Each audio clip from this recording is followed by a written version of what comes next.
Hello students, आप सभी को जैसे कि मैंने आप लोगों को बताया था कि संभावना आप लोगों का जो त्रैमासिक परीक्षा है वो रद्द होने की बात कर रहे हैं। तो क्या ये वाकई में सही है? चलो इसके बारे में जानते हैं। यहाँ पे लिखा क्या है।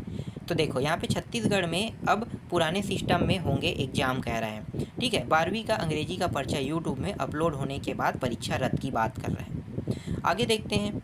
कोचिंग सेंटर से पर्चा अपलोड के बाद हटाया गया। आप देख सकते हो यहाँ पे थोड़ा सा ब्यौरा दिया हुआ है, किस कोचिंग सेंटर ने ये पहले अपलोड किया है उसके बारे में यहाँ पे जानकारी दिया हुआ है। ठीक है, आगे देखो उसके बाद क्या कहा है यहाँ पे। यहाँ पे इस आगे वाले जो टॉपिक, चलो उसको मैं ऐसे ही बता देता हूँ। ठीक है, आगे जो टॉपिक है उसमें कहा है कि जो पेपर होगा वो 10 सितंबर से पहले लेने की बात कर रहे हैं। तो क्या आपका बाकी पेपर होगा कि नहीं? अब तो संशय यही होगा ना कि कुछ क्लासों का जो जिन क्लासों का पेपर जो है वो लीक नहीं हुआ है तो होगा कि नहीं, बिल्कुल संशय तो रहेगा। तो ये जानकारी आपको ना कल आपके स्कूल से मिल जाएगा कि होगा कि नहीं। लेकिन इसके लिए आप ऐसा नहीं कर सकते कि आप अपना पढ़ाई बंद नहीं कर सकते।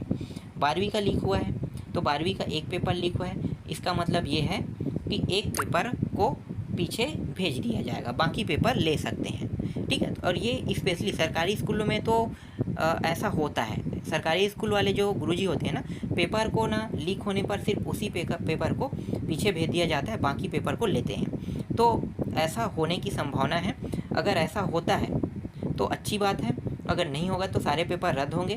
तो वो कम से कम दशहरा के बाद होगा आपका पेपर। ठीक है, स्कूल अपना पेपर खुद स्वयं सेट करेगा, उसके बाद आपका पेपर लेगा। तो आप लोगों को कम से कम ये जानकारी पता होना चाहिए कि आपका पेपर होगा या नहीं। तो ये आपको कल मिलेगा, लेकिन मैं अभी भी बोल रहा हूँ कि आपको पढ़ के जाना है। ठीक है, पढ़ के आपको जाना है। 1 से 6 तक के अध्याय तक जाएगा, गणित में 1 से 7 तक अध्याय तक आ रहा था।